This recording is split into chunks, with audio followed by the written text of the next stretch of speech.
Salam semuanya, saudara dikasih Tuhan. Shalom. Kesempatan hari yang indah ini, kita boleh datang di hadirat Tuhan. Mari kita bersama-sama untuk kita menaikkan ucapan syukur kita di hadapan Tuhan. Mari engkau yang ada di rumah, mari kita mau siapkan hati kita. Kita mau berdoa, agar kita minta pimpinan Tuhan. Agar kita saat hari ini kita beribadah, untuk kita selalu menyukakan dan menyenangkan hati Tuhan. Mari kita berdoa sama-sama. Bapa di surga, kami bersyukur, kami berterima kasih buat hari yang sudah Engkau berikan buat kami. Hari yang begitu indah dalam hidup kami, karena Engkau sudah memimpin kami, menyertai kami, bahkan sudah memberkati kami saat sepanjang hari ini. Terima kasih Tuhan, urapi kami, pimpin kami, agar kami terus bisa menyukakan, menyenangkan hati Engkau. Karena kami rindu untuk kami selalu dekat, melekat dengan Engkau ya Bapa. Terima kasih Bapa di surga. Terima kasih Yesus. Terpujilah namamu selama-lamanya. Kami siap untuk memuji dan memuliakan nama Engkau. Semua yang percaya katakan amin. Puji nama Tuhan. Bapak Ibu semua, shalom semuanya. Shalom. Gimana kabar semuanya? Luar biasa. Tentu kabar yang luar biasa. Biarlah saudara yang ada di rumah, mungkin dalam perjalanan atau mungkin di mana, kita mau sejenak untuk kita bersama-sama beribadah. Kita fokus kesempatan hari ini. Kita sempatkan waktu kita untuk kita bersama-sama menyenangkan hati Tuhan. Mari Bapak Ibu Saudara dikasih Tuhan, pada kesempatan hari yang indah ini, kita mau bergembira buat Tuhan. Karena kita yakin dan percaya, hati yang gembira adalah obat yang sangat manjur. Amin. Beri tepuk tangan yang paling meriah buat Allah kita. Haleluya. Haleluya. Mari bersama-sama. Kita bersama-sama memuji dan memuliakan nama Tuhan. Sebab hati yang gembira adalah obat yang sangat manjur. Hati yang gembira. Amin. Adalah obat seperti obat hati yang senang. Haleluya. Tapi semangat yang patah keringkan Tuhan. Hati yang gembira, Tuhan senang. Mari katakan sama-sama. Hati yang gembira adalah obat Yang manjur. seperti obat hati yang senang. Mari bersuka di dalam Tapi Tuhan. semangat yang patah keringkan tulang. Hati yang gembira, Tuhan senang. Bapak Ibu Saudara kasih Tuhan, baik saudara yang di rumah, pada kesempatan hari yang indah ini, waktu Anda yang Tuhan berikan, mari kita bersuka cita di dalam Tuhan. Karena hati yang gembira ada hanya di dalam Tuhan. Amin. Hati yang bersuka cita hanya di dalam Tuhan. Jangan kau gelisah, jangan kau bimbang, jangan kau ragu. Karena Tuhanlah yang jadi sumber segala-galanya dalam hidup saudara. Amin. Amin. Haleluya. Mari kita sama-sama yang di rumah bangkit berdiri, kita bersorak buat Tuhan. Haleluya. Terima kasih Yesus. Hati yang gembira adalah Katakan sama-sama yang manjur. seperti obat hati yang senang. Semangat yang patah keringkan tulang. Hati yang gembira, Tuhan Katakan sekali lagi.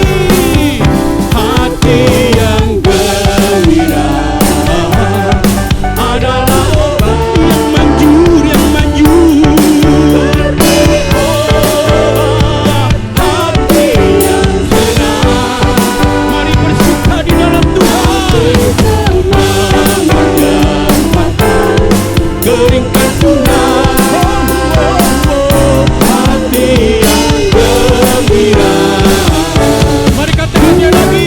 Yang di rumah mari bersuka cita di dalam Tuhan. hati yang gembira. Mari dengan penuh sukacita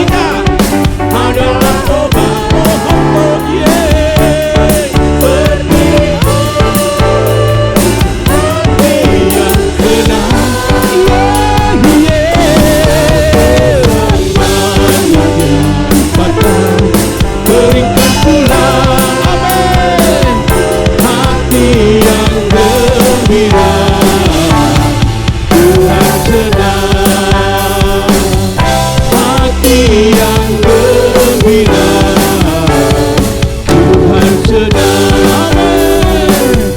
Hati yang gembira, Tuhan sedang. Beri tepuk tangan yang paling meriah buat Allah kita.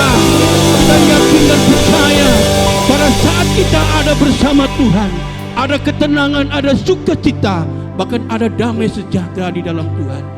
Mari kita siapkan hati kita untuk sebentar kita mendengarkan kebenaran firman Tuhan. Karena pada saat kita dekat dengan Tuhan, hatiku merasa senang. Itulah kebenaran firman yang dinyatakan pada setiap umat yang percaya. Haleluya. Mari kita siapkan hati kita. Terima kasih Yesus. Mari semua kita bersemua memuji dan memuliakan nama Tuhan. Oh, haleluya.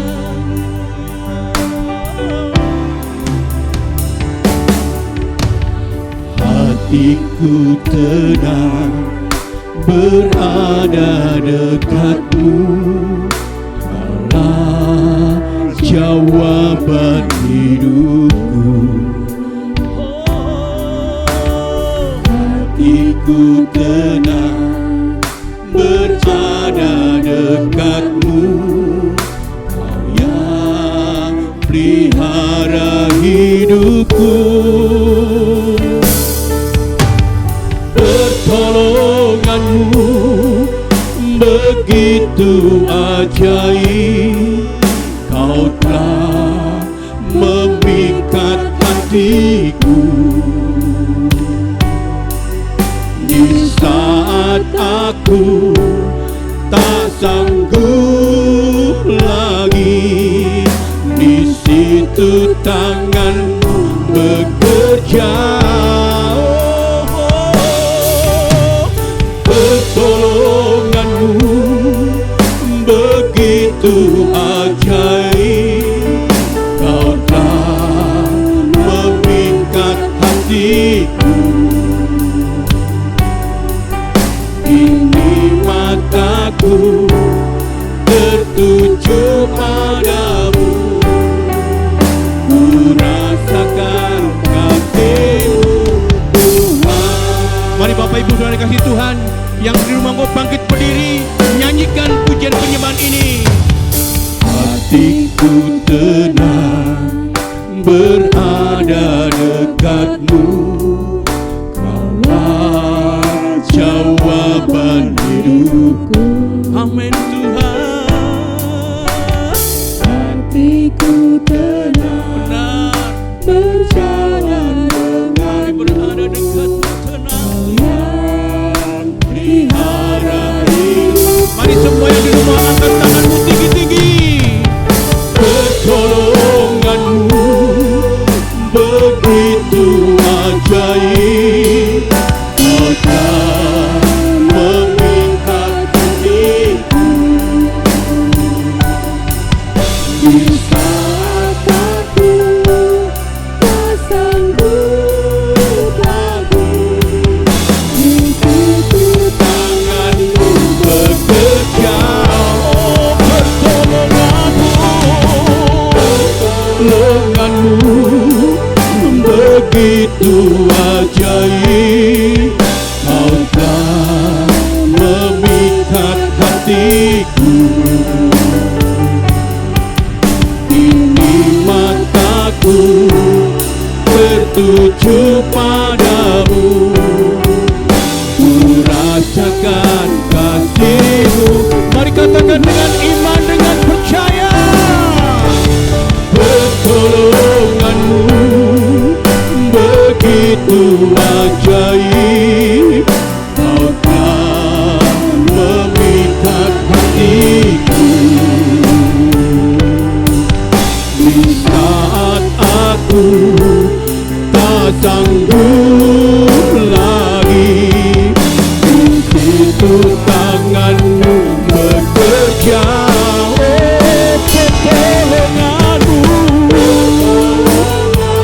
Haleluya, haleluya. Terima kasih Yesus. Amin.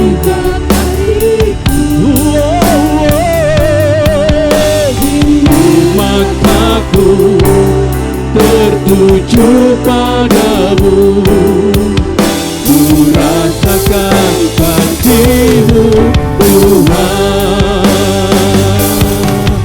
Kini mataku tertuju padamu, ku rasakan kasih-Mu Tuhan.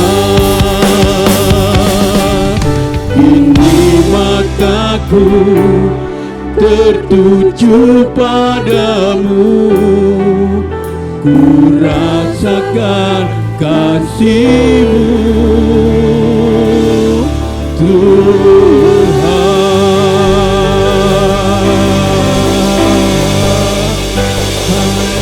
Kita berdoa. Bapa di sorga, kami kembali datang menghadap tahta hadirat Tuhan yang kudus bersama jemaat Tuhan sementara mereka berada di rumah masing-masing. Kami sudah menyiapkan hati dan kami buka hati ini untuk menerima berkat firman Tuhan. Lewat hamba-Mu yang sebentar akan menyampaikan firman ini. Berfirmanlah Tuhan, jemaat-Mu, umat-Mu sudah siap untuk menerima, mendengar, bahkan melakukan apa yang Tuhan firmankan kepada mereka semuanya. Urapi sementara mereka ada di rumah masing-masing. Roh Kudus bersama dengan kami semua. Dalam nama Tuhan Yesus kami sudah berdoa dan mengucap syukur. Amin. Ya, shalom jemaat yang dikasihi Tuhan. Ya, kembali kita beribadah dengan online seperti ini dan sementara saudara berada di rumah masing-masing, ya siapkan hati saudara dan buka Alkitab saudara.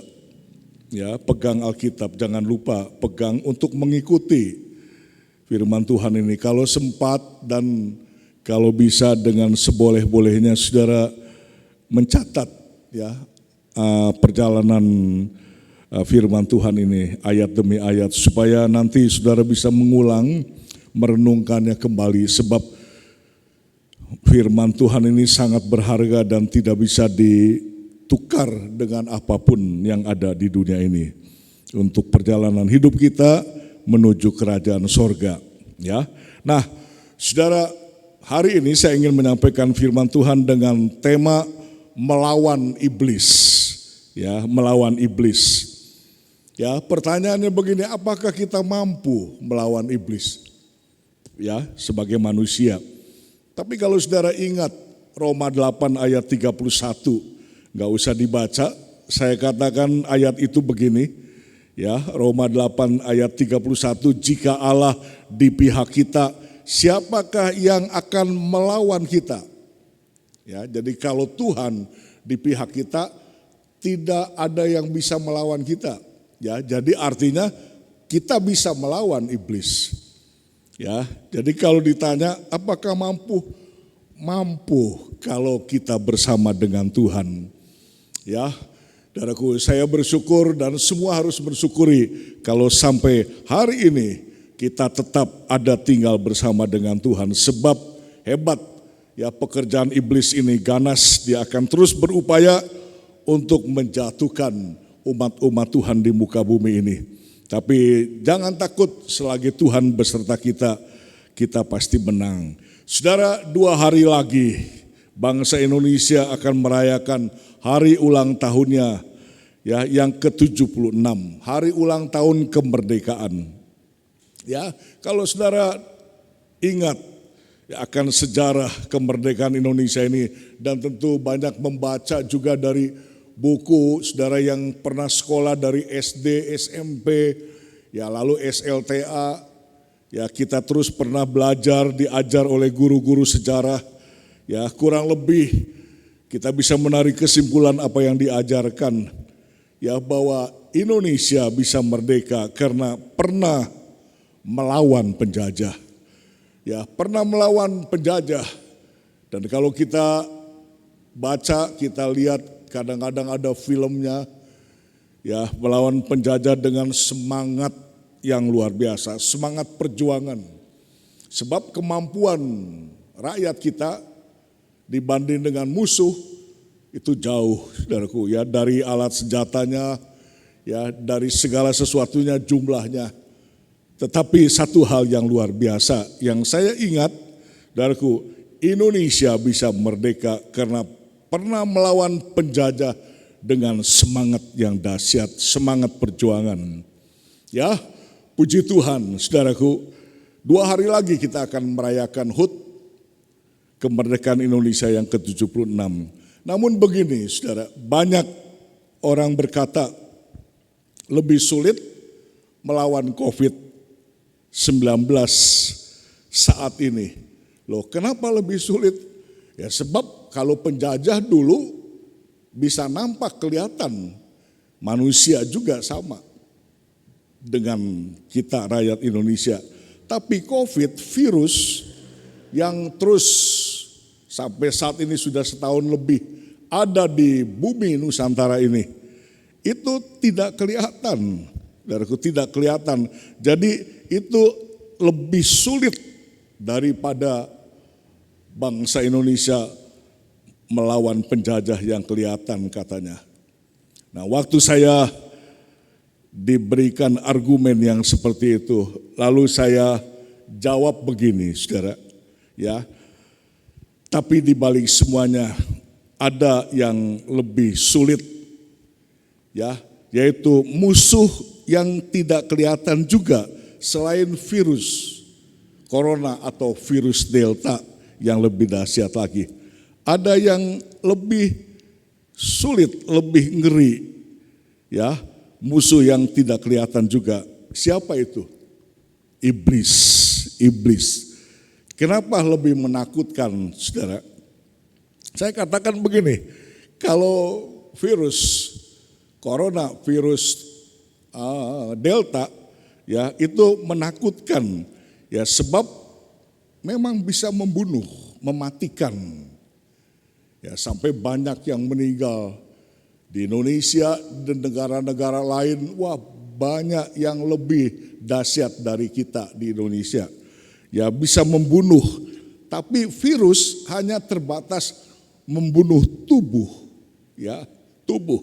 Tapi iblis, musuh yang tidak kelihatan, itu bisa membunuh jiwa manusia, nyawa manusia, roh manusia bisa dibinasakan, masuk dalam api neraka. Itu jauh lebih ngeri, saudara, lebih menakutkan. Ya, itu kekal selama-lamanya. Wah, ngeri, saudaraku. Ya, sebab itu perhatikan, saudaraku, di tengah-tengah kita melawan pandemi COVID ini yang membabi buta, yang terus-menerus sampai sekarang masih ada. Tapi kita terus ingat perjuangan roh kita untuk melawan pekerjaan iblis yang ingin membinasakan jiwa kita. Ya, karena itu kita baca ayat pokok kita di dalam kitab Amsal pasal 28 ayat 1. Saya undang saudara di rumah masing-masing berdiri, ya, pegang ayat Alkitab saudara, baca dengan keras walaupun saya tidak sempat memandang, melihat saudara, tapi Tuhan tahu, Tuhan bisa dan Tuhan pasti melihat kesungguhan hati saudara. Ayo berdiri, buka Alkitab saudara. Ya, kita baca sama-sama Amsal 28 ayat 1. Ya, 1, 2, 3. Orang fasik lari walaupun tidak ada yang mengejarnya. Tetapi orang benar merasa aman seperti singa muda. Ya, satu ayat ini waktu saya diberi oleh Tuhan sangat menggugah hati saya untuk menyampaikan firman ini dengan tema melawan iblis. Saudara, pada masa yang sukar ini, saudara, ada 2 kemungkinan buat kita sebagai anak-anak Tuhan. Sebagaimana ditulis dari ayat ini, saat-saat yang sukar ini, 2 alternatif saja, 2 kemungkinan. Apa itu? Lari atau aman. Lari atau aman.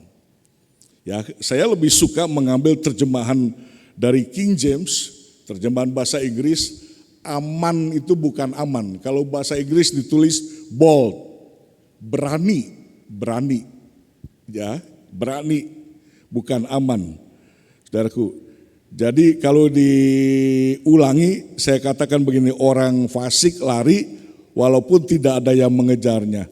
Tetapi orang benar merasa berani seperti singa muda. Sebab itu singa muda ini ya yang memang cocok dengan keberaniannya.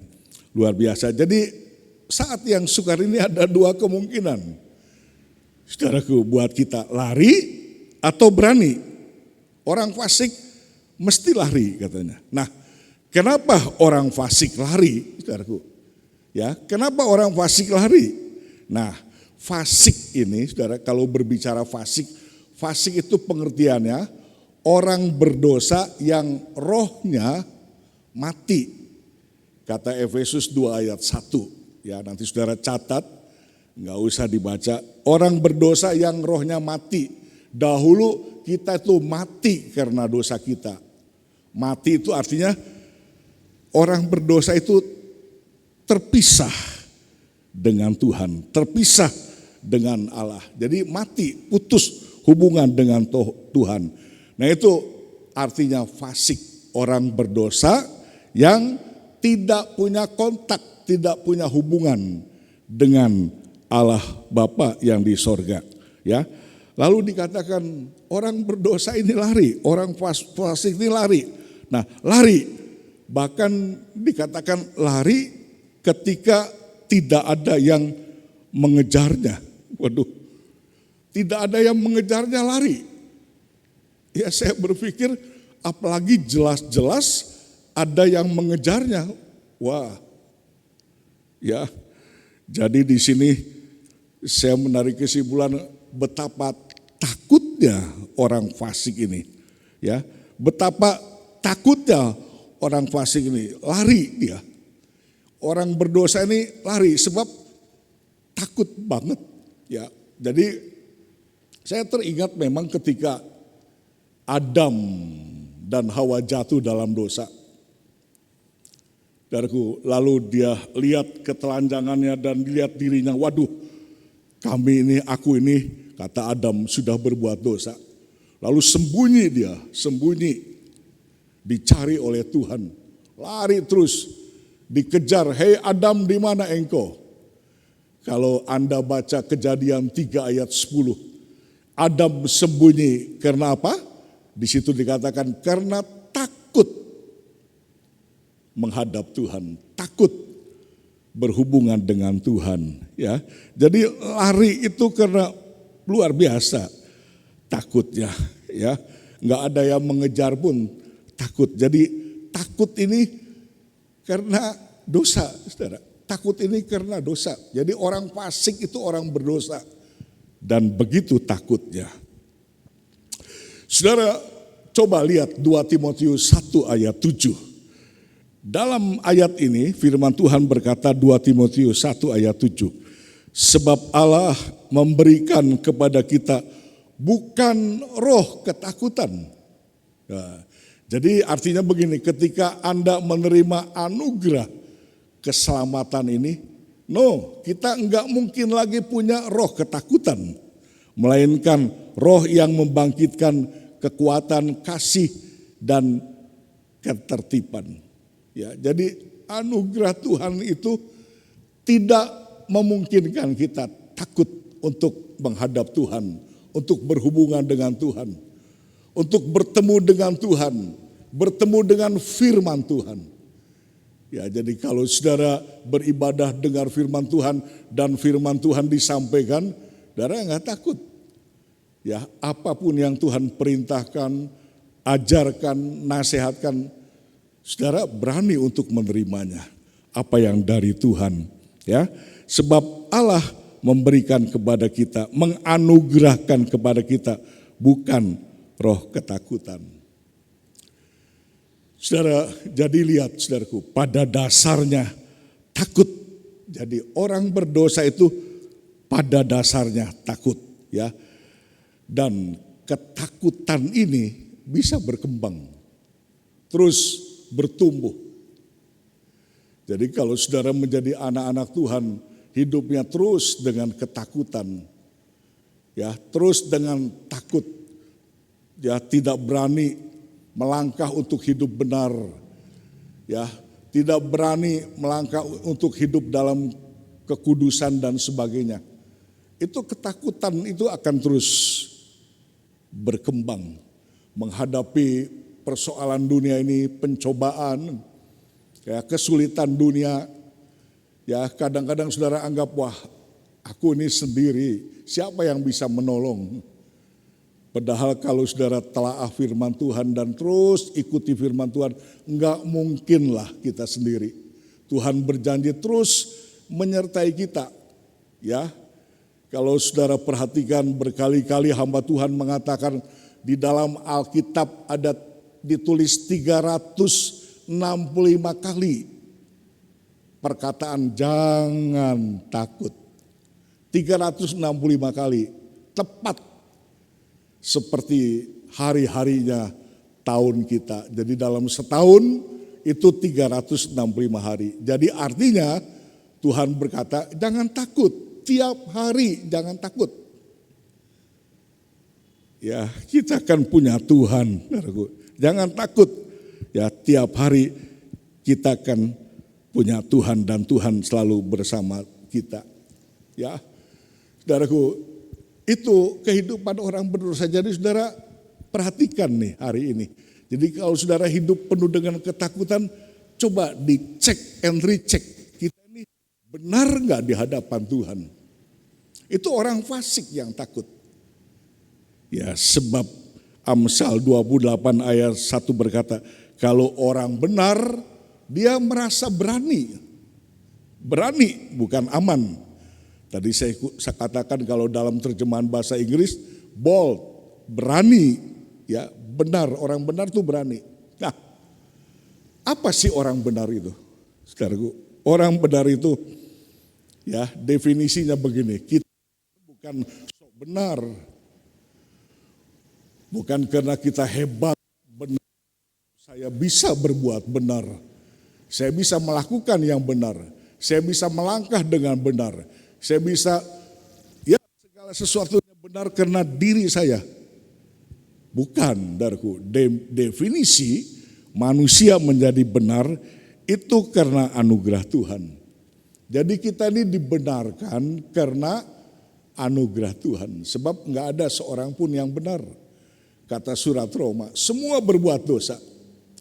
Tetapi ketika darah Yesus menyucikan kita, nah di hadapan Tuhan kita dibenarkan. Jadi anugerahnya itu yang membenarkan kita. Jadi hebat, dahsyat. Kalau saudara percaya hari-hari ini dan terus melangkah dengan iman bahwa Yesus sudah mengampuni dosa kita, anugerahnya menyelamatkan kita, yakinlah Anda adalah orang benar. Ya, saudaraku, Anda adalah orang benar dan kalau kita mau jadi orang benar, saudaraku, ya kalau kita mau menjadi orang Kristen yang benar, saudaraku, kita harus berani. Ya, atau kalau kita mau menjadi orang Kristen yang sudah dibenarkan oleh Tuhan, mesti berani. Ya. Berani menghadapi tantangan, berani menghadapi kesulitan, berani menghadapi pencobaan, berani apa saja, terutama berani melawan iblis, tantangan kita. Ya, jadi pada dasarnya kita ini harus punya iman.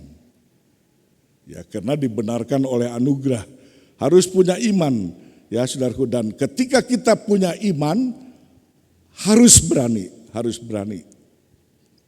Karena itu saya katakan pada saudara, dengar baik-baik. Seperti Tuhan ajarkan kepada kita, itulah sebabnya iman itu harus berkembang. Ya, makin berkembang makin berani. Kenapa? Sebab saudaraku, anak yang kecil dia hanya berani kepada seangkatannya, selevelnya. Tapi kalau yang selevelnya pun dia tantang, dia berani. Ya, jadi kita ini punya iman. Kita berani karena punya iman, tapi iman Anda harus berkembang supaya keberanian kita lebih. Ini dunia nggak main-main loh, saudara.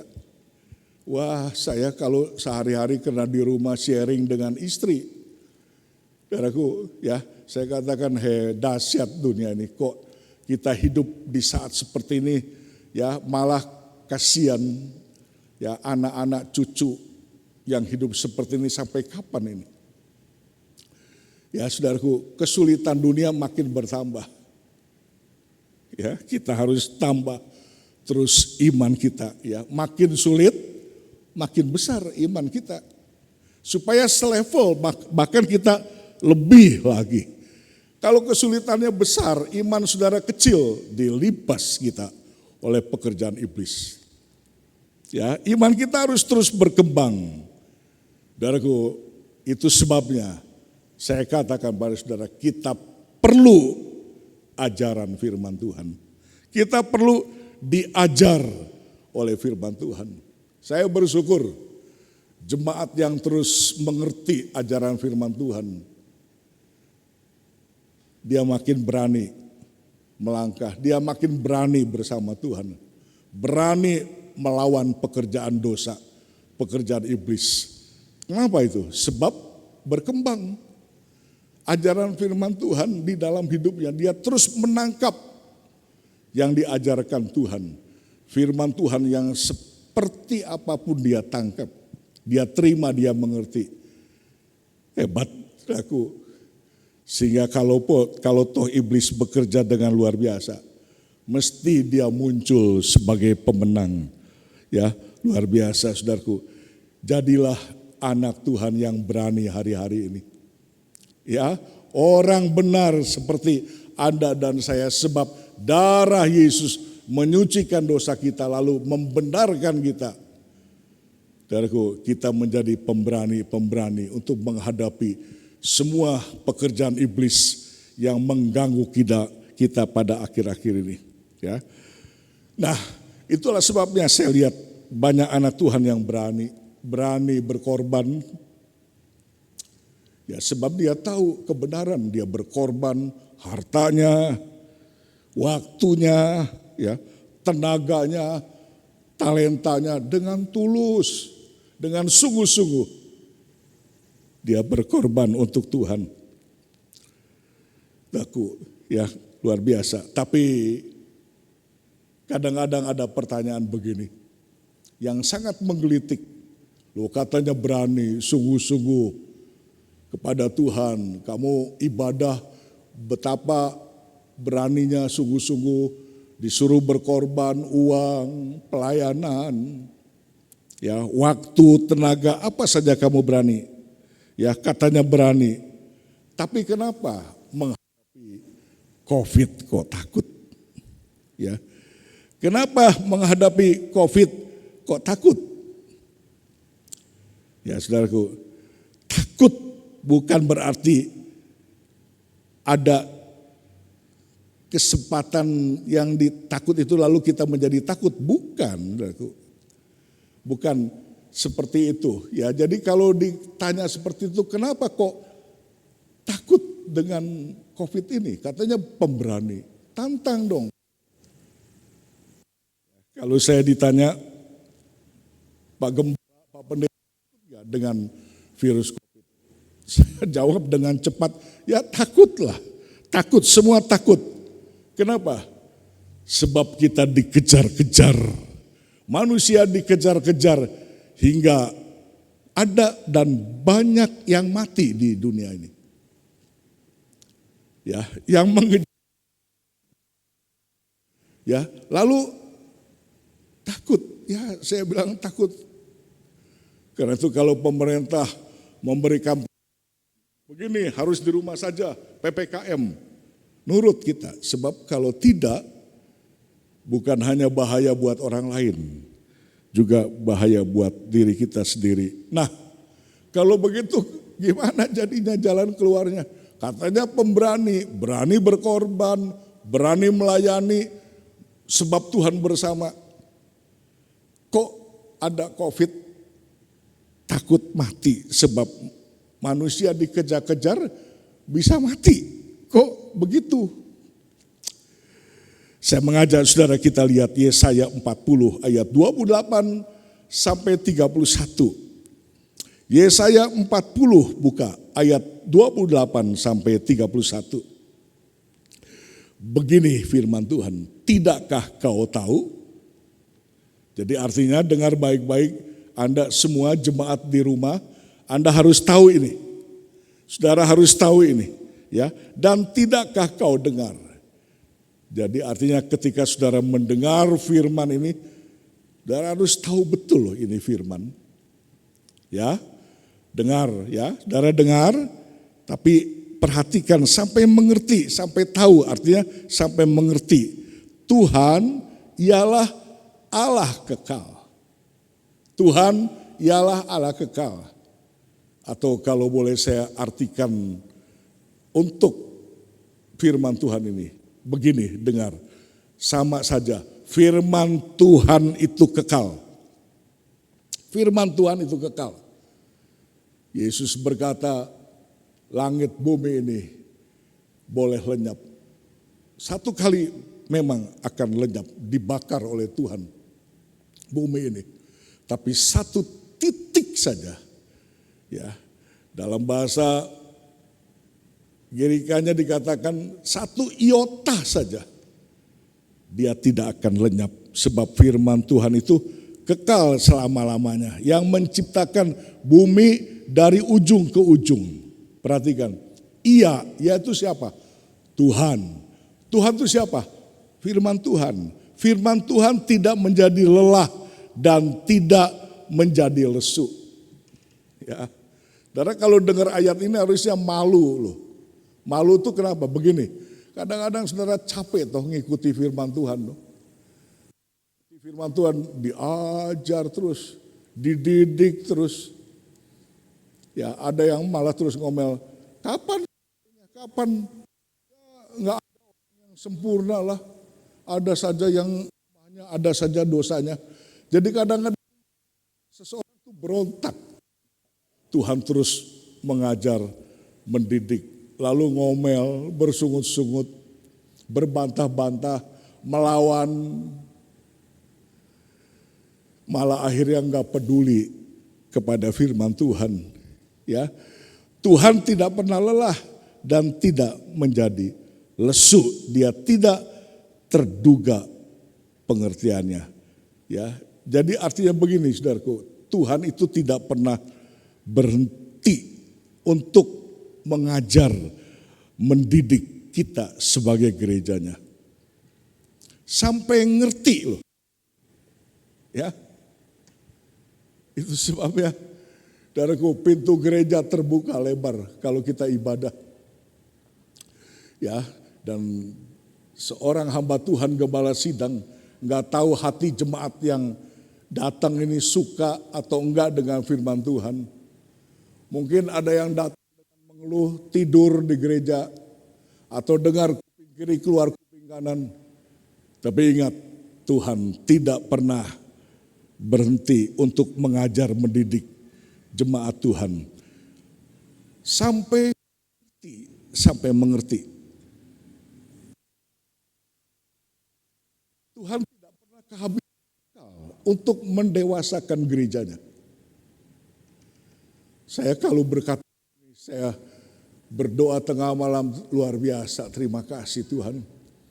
Engkau itu penuh dengan kemurahan, penuh dengan kasih sayang. Terus gereja ini dikejar, diburu oleh Tuhan. Ya, untuk apa? Sampai ngerti dia. Jadi Tuhan tuh nggak akan kehabisan akal untuk mendewasakan gerejanya. Jemaat dewasa supaya jemaat bertobat. Tuhan nggak berhenti. Karena kalau mendengar begitu yang saya katakan, ayolah sungguh-sungguh ikut Tuhan, lihat kasih sayang Tuhan. Kadang-kadang saya dulu pernah waktu sekolah SD 3, kelas 3 SD. Sampai sekarang saya ingat, saya sering ceritakan kepada istri saya. SD kelas 3 itu saya ranking 1, saudara. Saya ingat nama guru saya, Ibu Sugiyarti namanya, pakai kacamata, wajahnya heran sampai sekarang masih ingat. Kenapa saya ingat? Sebab di sekian banyak anak-anak, sekian puluh anak-anak, enggak semua baik, enggak semua pinter, ada yang nakal. Waktu Ibu Sugiyarti mengajar, ada anak-anak yang lari ke belakang jajan. Waduh, sampai ini guru ini bingung, pusing. Saya duduk ya, sebab saya enggak seperti itu. Lalu apa yang terjadi, saudaraku? Guru ini nangis. Saya ingatnya itu karena dia sering nangis. Lalu lapor ke kepala sekolah.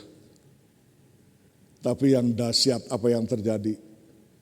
Ibu Sugiyarti ini enggak pernah berhenti untuk mengajar sampai pensiun. Ya, sekalipun dia merasa jengkel, dongkol. Ada murid-murid kok yang seperti itu, tapi dia terus ngajar. Sampai dia pensiun jadi guru. Terlebih Tuhan enggak kehabisan akal untuk mendewasakan saudara. Ya, saudaraku, sebab itu dikatakan Tuhan tidak menjadi lelah dan tidak menjadi lesu. Tidak terduga pengertiannya. Ayat yang ke-29, Tuhan memberi kekuatan kepada yang lelah dan menambah semangat kepada yang tidak berdaya. Ya, terus dia berbuat supaya apa? Supaya kuat, supaya semangat. Dengar baik-baik. Dan kalau diajar terus oleh Tuhan, bukan makin melempem, tapi bangkit semangat saudara. Bangkit untuk menjadi kuat. Tuhan punya kemauan seperti itu. Seperti saya gambarkan ibu guru itu, dia terus ibu guru saya. Dia mengajar, dia yakin anak-anak ini mesti berhasil. Anak-anak ini mesti naik kelas. Ya, luar biasa saudaraku. Nah, luar biasa. Lalu saudara perhatikan ayat 30. Ini lain cerita dengan yang tadi saya sampaikan. Kemudian ayat 30 berkata begini. Orang-orang muda menjadi lelah dan lesu, dan teruna-teruna jatuh tersandung. Ya, saudaraku, orang-orang muda dan teruna-teruna menjadi lelah, jatuh tersandung. Muda, teruna, ini pengertiannya gambaran dari orang-orang Kristen yang merasa kuat, yang merasa hebat. Ya, saudaraku, lalu lari terus. Ya, diajar Tuhan lari terus. Diberi pengertian lari terus. Ya, sebab dia merasa kuat.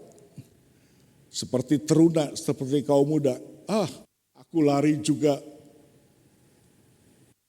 Apa kok, enggak ada persoalan dalam hidup ini, dalam bisnis, dalam pekerjaan, dalam keuangan, enggak apa-apa. Aku lari terus juga. Aku masih kuat, aku masih hebat. Aku teruna. Ingat, saya katakan pada saudara, kekuatan manusia itu terbatas, saudaraku, enggak seberapa. Saudara jangan coba-coba merasa hebat. Ya, jangan lari terus, ya, hati-hati saudaraku. Satu kali saudara akan menjadi lelah dan lesu. Satu kali Anda akan tersandung. Gambaran manusia yang tidak seterusnya jaya, tidak seterusnya hebat. Ya, bersandar kepada firman Tuhan yang kekal. Ya, karena itu dalam ayat 31 dikatakan begini, kata Tuhan, tetapi orang-orang yang menantikan Tuhan mendapat kekuatan baru. Siapa yang kita tunggu? Siapa yang kita nantikan? Ini manusia yang terbatas. Adanya.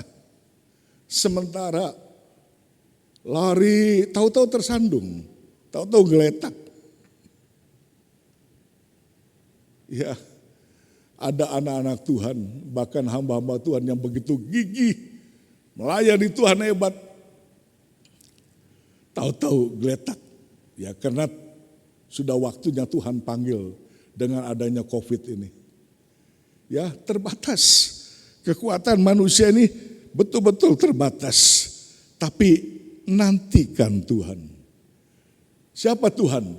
Tadi sudah dikatakan Tuhan itu kekal. Siapa yang kekal? Tuhan. Siapa Tuhan? Tuhan. Nantikan firman Tuhan. Ya. Tunggu firman Tuhan. Kenapa kita harus tunggu? Kembali saudara perhatikan ayat 28-nya. Sebab Tuhan itu tidak terduga pengertiannya. Ya, artinya kalau saudara hidup bersama Tuhan hari-hari ini, terus nantikan, tunggu terus Tuhan berfirman. Sampai Anda ngerti loh firman Tuhan. Ya. Sebab itu kalau ada seorang guru dia sabar sambil menangis yang saya katakan tadi. Ya dalam hatinya seolah-olah aku tunggu sampai murid-muridku itu ngerti dan berhasil dia menang. Apalagi Tuhan. Ya kalau saudara nakal jauh dari Tuhan gak bertobat. Ya Tuhan tunggu sebab firman itu kekal. Ya Tuhan tunggu sampai Anda mengerti. Ya sampai terduga pengertiannya. Sampai kita bertobat, sampai kita berkata, oh dahsyat. Saya bangga kalau ada anak-anak Tuhan berkata, aku sangat mengasihi Tuhan. Ya, aku sangat dekat dengan Tuhan. Aku sangat bersyukur. Walaupun bolak-balik mengalami cobaan, hebat, dipukul dan sebagainya, penyakit. Tapi kasih setianya tak habis-habisnya. Saya kadang-kadang terharu mendengar anak Tuhan seperti itu. Sekalipun mungkin gak berharga, miskin, tidak pintar. Tapi seringkali dia mengagungkan dengan penuh syukur akan kehebatan, kedahsyatan Tuhan. Dan selalu dia mengagungkan betapa hebatnya Tuhan. Aku nih gak ada apa-apanya. Aku hidup cuma ditopang oleh Tuhan. Aku hidup kena kebersamaan Tuhan dengan aku. Kenapa kok bisa begitu? Sebab dia terus belajar sampai ngerti itu sedalam-dalamnya. Apa sih maunya Tuhan dalam hidupnya? Luar biasa, enggak cepat butung, enggak cepat lari. Maukah saudara seperti itu? Jadilah anak Tuhan yang seperti itu. Dunia ini susah loh saudara. Kalau Anda lari seperti orang fasik, binasa Anda. Ayo jadilah orang benar yang berani. Ya. Dan ayat 32 berkata, dikatakan, saudaraku, ayat 31,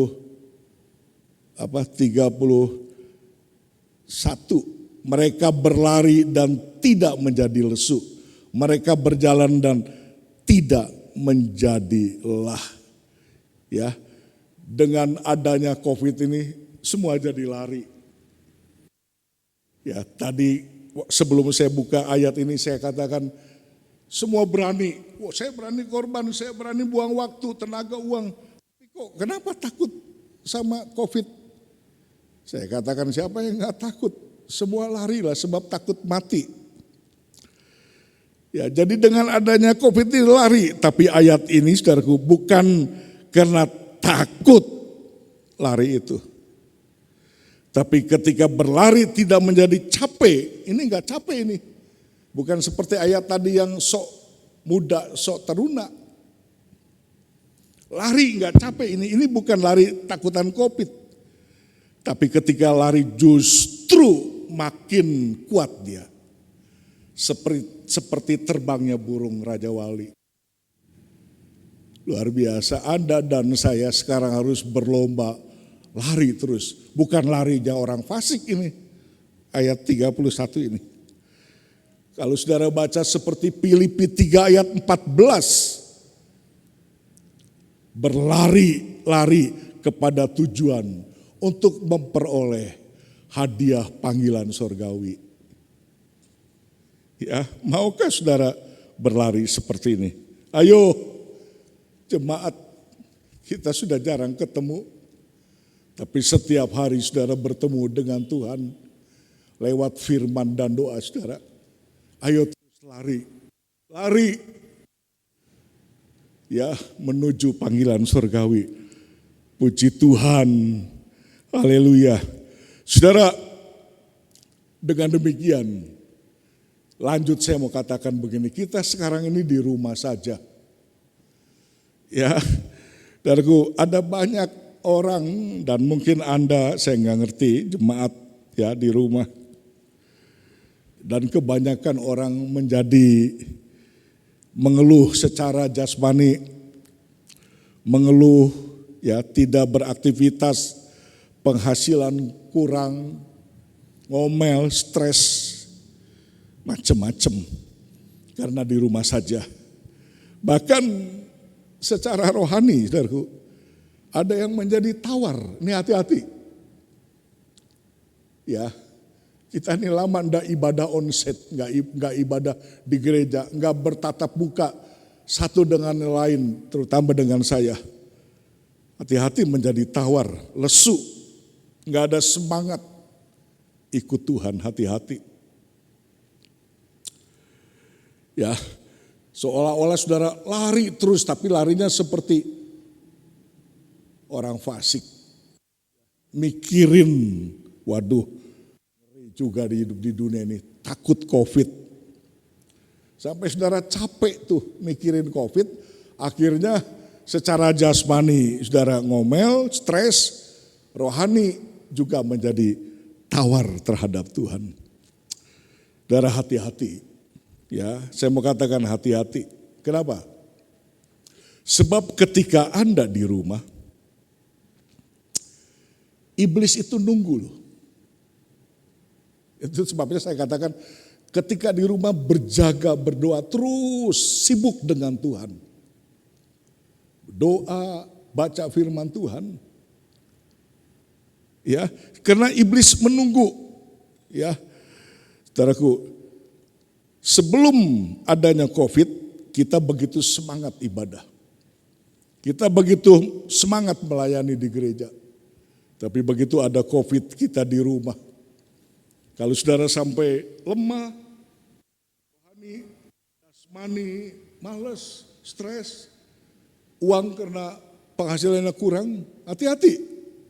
Saya ulangi lagi, iblis menunggu sementara Anda di rumah saja.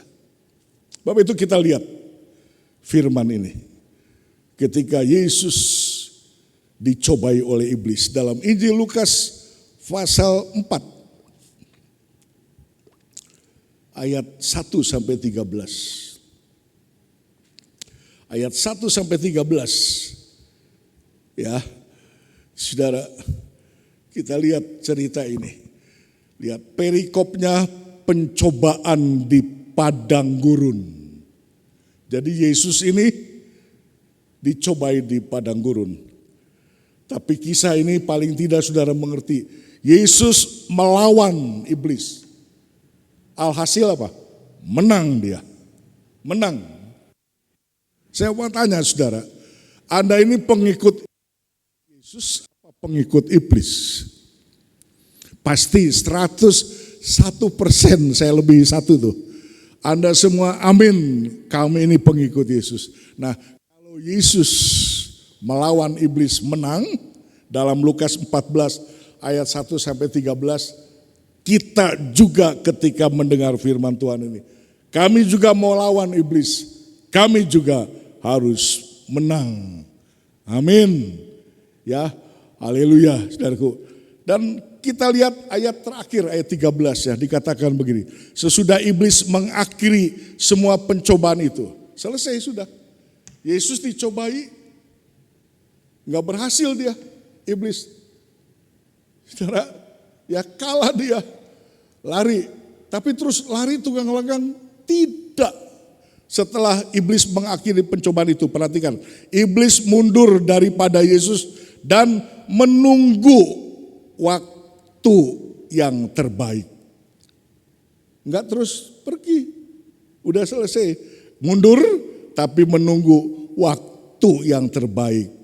Kalau di dalam terjemahan bahasa Inggris dikatakan dia mundur daripada Yesus seketika lamanya. Seketika lamanya. Maksudnya apa? Maksudnya satu saat dia akan datang kembali untuk mengalahkannya. Wah, luar biasa. Saudara, memang kalau dilihat iblis saat-saat ini sibuk banget ini. Sebab jumlah manusia ini banyak. Tapi iblis enggak pernah lelah untuk menjatuhkan orang-orang beriman supaya binasa, saudaraku. Ya, luar biasa. Dia tunggu seketika lamanya. Saudaraku, jadi kita ini ditunggu. Ya, selesai PPKM, selesai Covid, kita ini ditunggu loh. Keluar rumah, ibadah enggak nih? Kembali semangat enggak? Atau kemudian selesai Covid, di rumah kelamaan, lalu saudara menjadi loyo, lemas rohani saudara.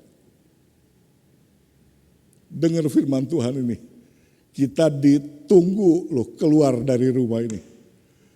Nanti kita akan beribadah seketika lamanya, luar biasa.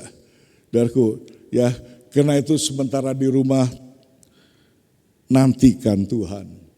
Ya, tunggu Tuhan. Ingat tadi Yesaya 40 ayat 31 berkata, nantikan Tuhan. Tunggu di rumah. Tunggu Tuhan sementara di rumah.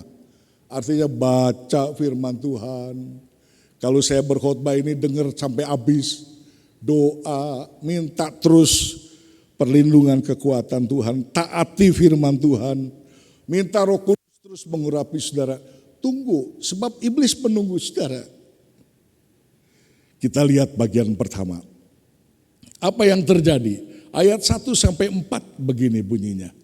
Ya, Lukas 4 ayat 1 sampai 4. Yesus yang penuh dengan Roh Kudus kembali dari sungai Yordan lalu dibawa oleh Roh Kudus ke padang gurun.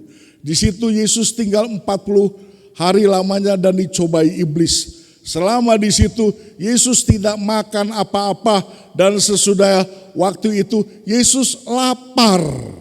Lalu berkatalah iblis kepada Yesus, jika engkau anak Allah, suruhlah batu ini menjadi roti. Jawab Yesus kepadanya, ada tertulis manusia hidup bukan dari roti saja. Jadi setelah Yesus puasa 40 hari, didatangi iblis, dicobai iblis. Alkitab tidak menulis tengah-tengah Yesus berpuasa, ya, didatangi iblis, dicobai iblis, tidak. Tapi ujung-ujungnya setelah selesai didatangi iblis, saudara. Ya, seperti itu. Ya, tengah-tengahnya enggak ditulis hari ke-10, hari ke-15 enggak. Tapi hari terakhir iblis mencobai Yesus setelah puasa 40 hari. Ya, perhatikan, akhir itu lebih dari awal. Perjuangan kita harus sampai akhir, harus sampai selesai. Hati-hati saudara, ya, harus sampai selesai.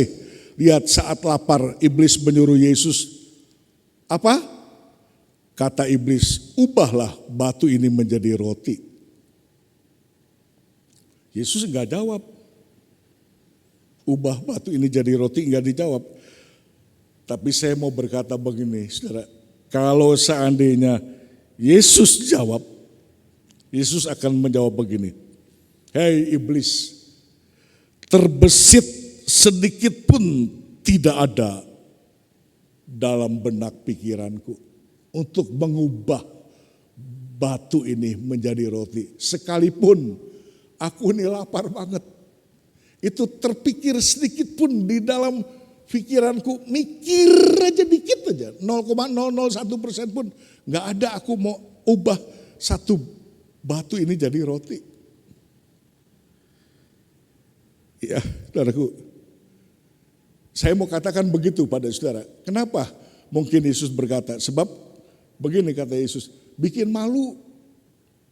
Ya, menghina itu, ngenyek, aib. Ya, seolah-olah Tuhan berkata begini, masa demi perut aku harus menggunakan kuasaku. Saya ulangi, masa demi perut aku harus menggunakan kuasaku. Saudara, kalau kuasa Tuhan mau dipakai, pakailah untuk yang bersifat rohani, membangun rohani, menyemangati rohani, yang utama, membuat kenyang rohani.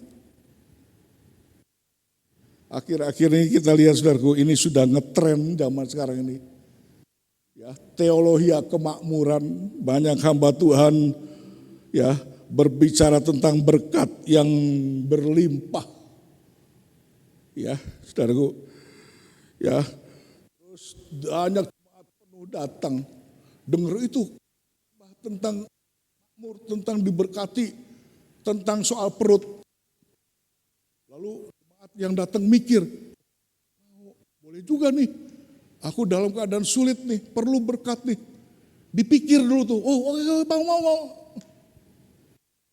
Kalau Yesus, kalau dia bisa berkata, tadi saya katakan sedikit aja aku gak mikir tuh. Masa kuasaku untuk mengubah batu jadi roti demi perut? Ya, kalau tuh aku pakai kuasaku, aku akan gunakan untuk memberkati yang bersifat. Itu jauh lebih dahsyat untuk melawan pekerjaan iblis. Saudaraku, dalam Amsal 6 ayat 30 kita baca. Amsal 6 ayat 30 berkata, apakah seorang pencuri tidak akan dihina apabila ia mencuri untuk memuaskan nafsunya karena lapar? Apakah seorang pencuri tidak dihina kalau dia mencuri karena lapar? Saya sering banget lihat tuh di TV, ibu-ibu tertangkap basah ketika ngutil, mencuri di supermarket, taruh di perutnya jadi besar. Itu keluar diperiksa, di dalam perutnya ada susu kaleng, susu bubuk kaleng. Diintegrasi, datang polisi ditanya, kenapa Bu kok mencuri susu kaleng ini? Anak saya lapar Pak. Anak saya balita nggak makan, lapar. Saya terpaksa mencuri ini. Saya ambil susu bayi ini karena saya nggak punya uang. Saudaraku, ya, memalukan. Ya, mana harga diri ibu ini? Memalukan. Saudaraku, sangat memalukan. Mencuri, walaupun membela anak yang lapar, yang nggak makan. Sangat memalukan, menjual harga dirinya. Bagi kita anak Tuhan kalau hal itu terjadi saudaraku, seolah-olah hilang kemuliaan Tuhan dalam kehidupan kita. Sungguh, jadi Yesus gak mau berbuat seperti itu. Rugi lah. Ya, sebab Filipi 3 ayat 19 kita baca. Filipi 3 ayat 19 berkata, kesudahan mereka ialah binasa. Yesus gak mau akhirnya selesainya jelek. Ini selesai 40 hari puasa loh. Yesus mau di endnya happy, menang. Ya, tetapi orang yang memikirkan perut kesudahannya binasa. Ya, Tuhan mereka perut, kemuliaan mereka ialah aib atau hina. Pikiran mereka semata-mata tertuju pada perkara duniawi. Ya, jadi sekali lagi Tuhan berkata, terbesit sedikit pun nggak ada aku mikirin mengubah batu jadi roti. Orang yang mikirin perut, maulah. Sebab pikirannya tertuju kepada yang duniawi. Ya, mari kita mau belajar dari pengalaman Yesus untuk melawan iblis ini. Ya, sehingga Yesus menjawab apa dalam ayat 4? Ada tertulis. Ada tertulis. Manusia hidup bukan dari roti saja. Ada tertulis. Saudara mau melawan hari-hari ini? Jaga pikiran saudara. Jangan cuma mikirin perut terus. Pikirin dong Tuhan, pikirin firman Tuhan. Kadang-kadang kita berani menjual kemuliaan Tuhan demi perut. Berani menjual harga diri sebagai anak Tuhan yang mulia. Yang harus mempertahankan kekudusan, kebenaran demi perut, demi uang. Saudara, dengar baik-baik kata Tuhan, ada tertulis lawan iblis dengan firman Tuhan yang tertulis. Saudaraku, iblis saja enggak bantah tuh ketika Tuhan berkata yang tertulis, dia lari. Ya, saudaraku, banyak firman Tuhan yang tertulis. Saya mau mengajak jemaat jangan pernah membantah firman Tuhan yang tertulis demi keinginan perut saudara, demi lahiriah saudara. Kalau firman Tuhan yang tertulis terus saudara baca, saudara lihat firman Tuhan dibuka oleh hambanya, katakan amin. Iblis saja enggak bantah tuh. Katakan poin pertama ini, Tuhan aku mau melawan iblis. Kalau Tuhan menang, aku juga mau menang. Puji Tuhan. Lanjut yang kedua, ayat 5-8. Kemudian iblis membawa Yesus ke suatu tempat yang tinggi dan dalam sekejap mata iblis memperlihatkan kepadanya semua kerajaan dunia. Kata iblis kepadanya, segala kuasa itu serta kemuliaannya akan kuberikan kepadamu. Sebab semuanya itu telah diserahkan kepadaku dan aku memberikannya kepada siapa saja yang kukendaki. Jadi jikalau engkau Yesus menyembah aku, seluruhnya itu akan menjadi milikmu. Tetapi Yesus berkata kepadanya, ada tertulis engkau harus menyembah Tuhan Allahmu. Dan hanya kepada Dia sajalah engkau berbakti. Lanjut, iblis tidak puas. Lalu dia berkata dalam ayat ini, Yesus, anak Allah, kalau engkau mau menyembah aku, saudara dengar ini, kalau engkau mau menyembah aku, saudara harusnya berkata dalam hati, aneh. Masa ada Tuhan suruh menyembah iblis? Iblis yang harus menyembah Tuhan. Harusnya waktu saya dengar cerita ini, saudara dengar cerita ini, Yesus disuruh menyembah iblis, dalam hati saudara berkata, aneh toh. Amin. Ya. Dan iblis berkata, kalau mau menyembah aku, seluruh dunia ini menjadi milikmu. Aku berikan kepada engkau Yesus. Ya, saya mau kasih lagi sebuah iluminasi. Jadi mungkin kalau Yesus menjawab begini, iblis, jangankan disuruh menyembah. Tanpa menyembah pun aku diberi dunia ini menjadi milikku. Aku gak mau. Tanpa menyembah pun gitu. Kasih, nih buat kamu. Gak mau aku. Ya, dunia ini gak mau. Gak mau diberi dunia ini, saudaraku. Sebab dalam 2 Petrus 3 ayat 10. Ya, 2 Petrus 3 ayat 10. Kita baca ini. Ya, 2 Petrus 3 ayat 10 berkata begini, tetapi hari Tuhan akan tiba seperti pencuri.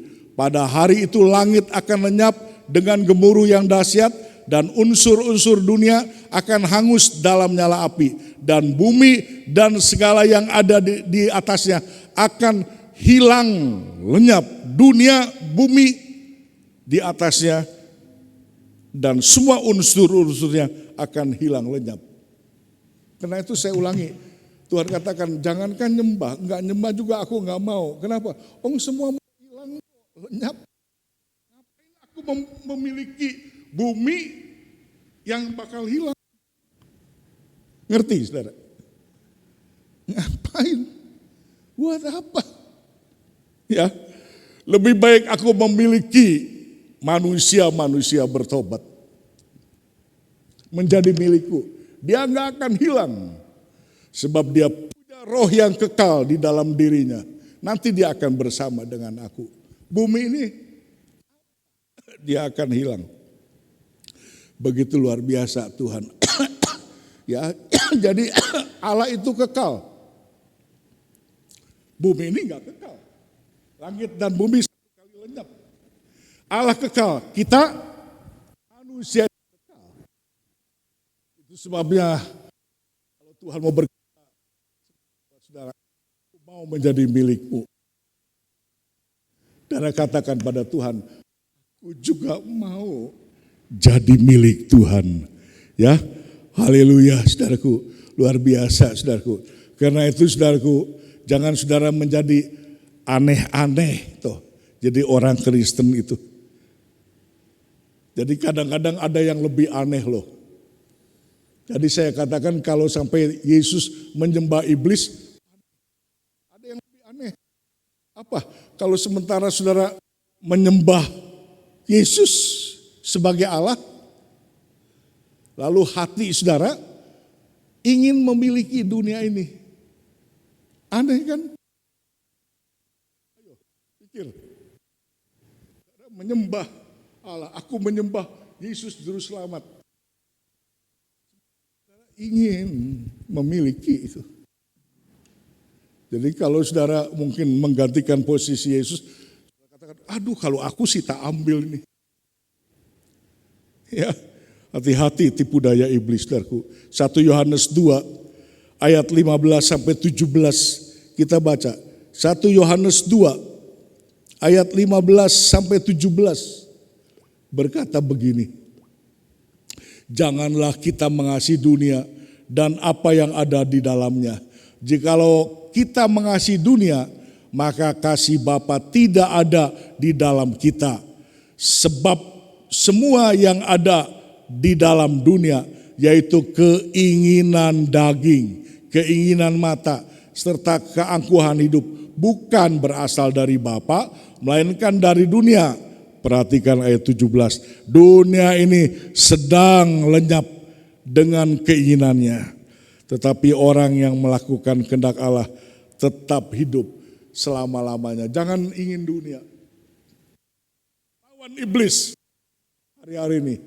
Kalau saudara terus digoda untuk menginginkan keinginan dunia ini.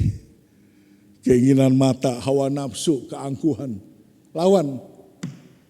Dunia ini sedang lenyap, pelan-pelan lenyap. Terbukti enggak? Terbukti sekarang. Surat Wahyu, nubuatan itu hampir selesai digenapi. Dan Tuhan akan datang. Ya, lawan iblis. Dikatakan apa? Lawan, kita kasihi Tuhan. Bagaimana mengasihi Tuhan? Ayat ini berkata, ayo lakukan kehendaknya. Ya, lakukan kehendaknya, sembahlah dia. Ya, banyak sembahlah dia untuk kita bisa melakukan kehendaknya. Yang terakhir, yang terakhir, Lukas pasal 4 ayat yang ke-9 sampai 12 berkata begini, kemudian iblis membawa Yesus ke Yerusalem. Kemudian iblis membawa Yesus ke Yerusalem dan menempatkan Yesus di bubungan bait Allah. Lalu berkata kepadanya, jika engkau anak Allah, jatuhkanlah dirimu dari sini ke bawah. Sebab ada tertulis mengenai engkau, ia akan memerintahkan malaikat-malaikatnya untuk melindungi engkau. Dan mereka akan menantang engkau di atas tangannya, supaya kakimu jangan terantuk kepada batu. Yesus menjawabnya dan katanya, ada firman, jangan engkau mencobai Tuhan Allahmu. Akhirnya apa dalam kisah ini? Iblis kalah terus, yang terakhir kali dia berkata, iblis menyuruh Yesus menjatuhkan diri dari bumbungan bait Allah. Ayo kamu naik ke bumbungan bait Allah yang tinggi itu. Ada dua hal yang tidak seharusnya terjadi, yang tidak boleh. Saudaraku, menurut hukum Yahudi ketika itu, saudaraku, ya, kalau lompat dari atas, kedua-duanya dipidana itu. Yang menyuruh lompat, ya, juga yang disuruh. Kalau dia lompat teler setengah mati, nggak mati, sudah nggak mati, masih hidup, dipidana lagi. Ya, dan ada lagi menurut hukum gaya gravitasi. Lompat ke atas, kalau Anda melompat ke atas, hukum gaya gravitasi itu menentang Anda melakukannya. Kenapa? Kalau Anda melakukannya, konyol dong. Konyol. Blek. Mati kita. Ya, saudaraku. Tapi kalau saya disuruh Yesus, pasti saya mau. Ada orang yang berkata begitu pada saya. Iblis menyuruh Yesus. Ya, iblis sih penipu ya. Sebab nggak mungkin menolong, menyelamatkan kita, itu jahat dia. Kita bisa konyol memang. Tapi kalau Yesus menyuruh saya lompat dari bumbungan bait Allah, saya mau. Pasti aman dong.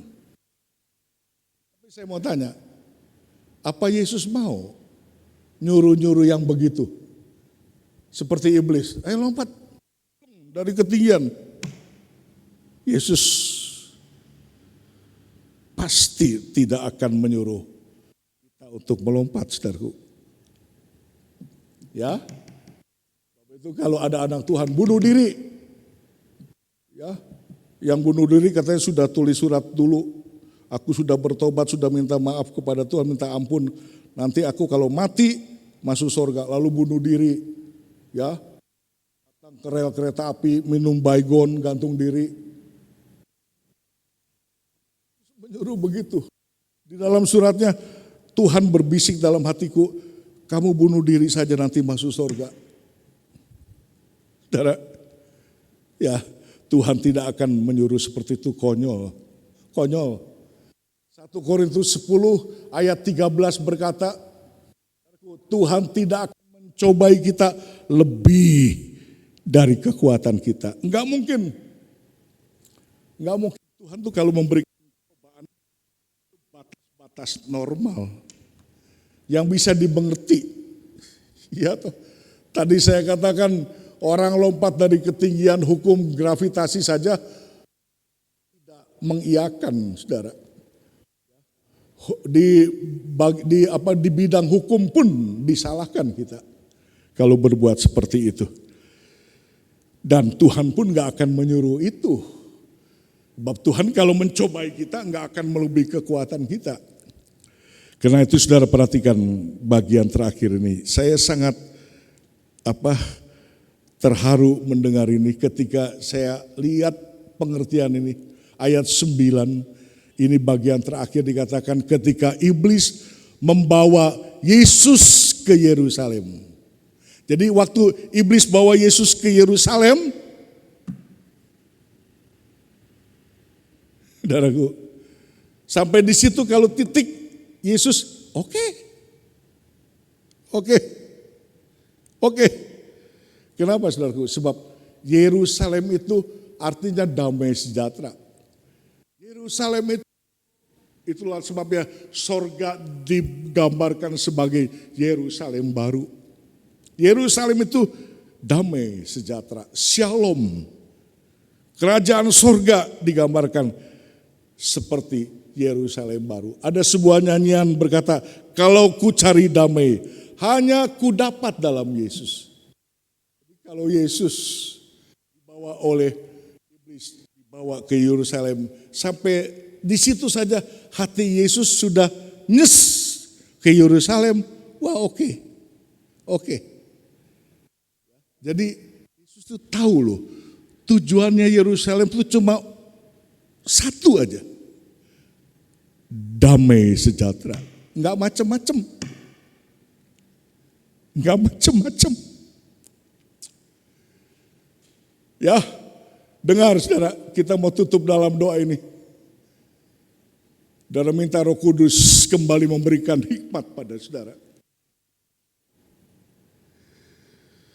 Mau dibawa kemana hidup dalam dunia yang sukar ini? Saudaraku, ketika COVID masih ada, mau dibawa kemana? Mungkin hari-hari ini saudara berkata, aduh aku susah banget Pak Pendeta. Mungkin ada yang stres, putus asa, enggak mengasihi Tuhan lagi, enggak peduli firman Tuhan, tidak menjaga kekudusan. Hati-hati, daya iblis. Saudara harus lawan iblis dengan mengatakan apapun sikon dunia. Perjalananku di satu, aku sedang menuju Yerusalem. Enggak macam-macam. Jangan lihat kanan kiri. Saya mau katakan saudara yang di rumah, yang susah, yang senang, yang banyak uang, yang sedikit uang, yang sakit, yang sehat, wanita, pria. Katakan Tuhan, Engkau pembela kami. Kalau Engkau berhasil menang melawan iblis, aku juga mau Tuhan. Ya memang tak sulit dunia ini. Tapi hanya satu tujuan aku, hanya satu fisikku, kelihatanku. Aku sedang menuju ke Yerusalem baru. Sekali mendengar Yerusalem, itu satu saja tujuanku. Yerusalem baru. Itu sebabnya jangan lihat kanan kiri. Kita tujukan mata kita kepada Tuhan. Kenapa? Sebab hanya Yesus yang bisa memberi kemenangan kepada kita. Amin. Sorga menanti Anda. Ku tidak takut, sebab Kau besertaku. Ku tidak bimbang, sebab Engkau Allahku. Engkau menuntunkanku, bahkan menolongku.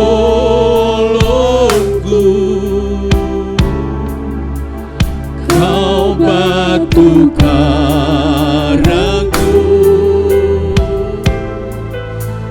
Yesus Tuhan. Yesus memegangku dengan tangan kananmu. Yesus memberiku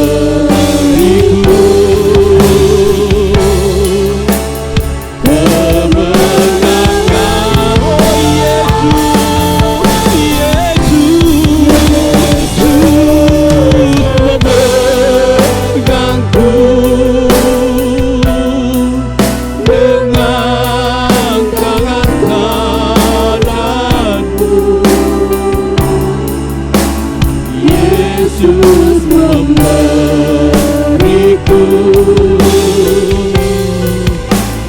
kemenangan.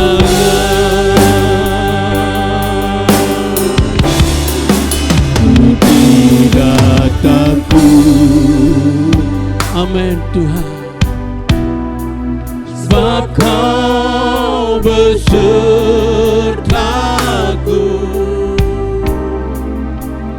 Ku tidak bimbang, sebab Engkau Allahku.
Bapa di sorga, terima kasih.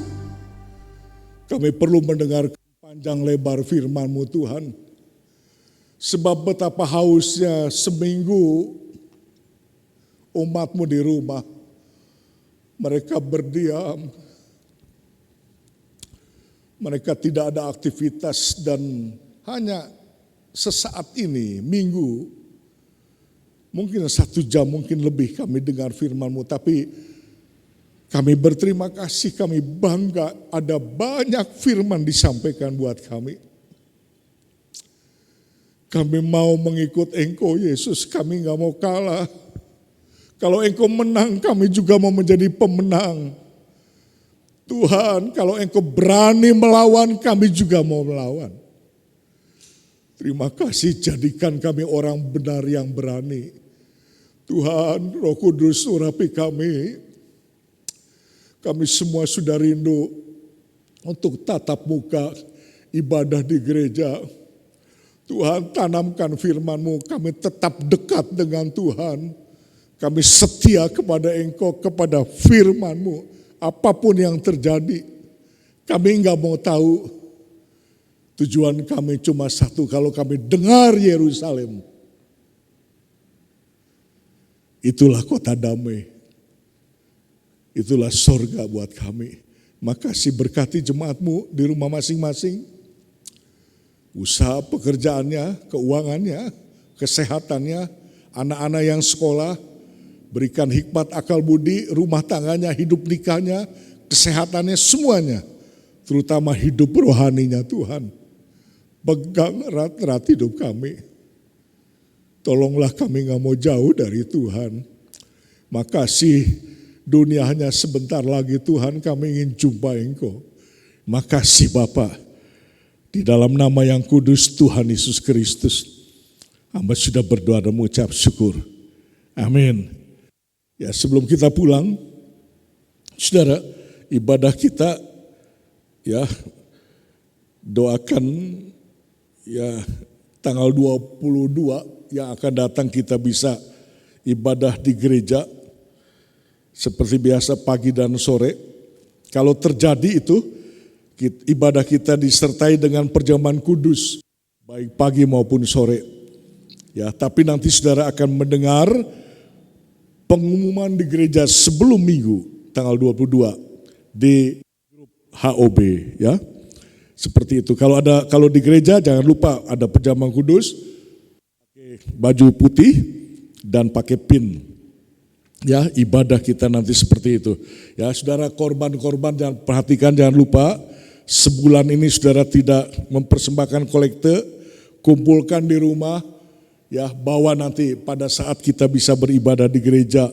Ya, kemungkinan tanggal 22 kumpulkan, persembahkan untuk kemuliaan Tuhan. Saya yakin kalau Anda cinta Tuhan, Anda tidak akan melupakan kasih setianya itu. Ya, perpuluhan saudara juga kembalikan, ya, dan ada rekening-rekening yang sudah disampaikan kepada saudara. Ya. Haleluya. Yang terakhir buat saudara yang berulang tahun, ya, 29 Juli Ibu Teresia, 4 Agustus saudara Yosefian, 8 Agustus saudara Cuan, 11 Agustus Bapak Budi Susanto, dan 15 Agustus hari ini Ibu Gan Wime. Ya, mari kita sama-sama bangkit berdiri, saudara. Happy birthday to you. Happy birthday to you. Happy birthday, happy birthday, happy birthday to you. Yeah, yeah. Happy birthday to you. Happy birthday to you. Happy birthday, happy birthday, happy birthday to you.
Bapa di sorga, buat firman-Mu untuk ibadah Minggu 15 Agustus ini.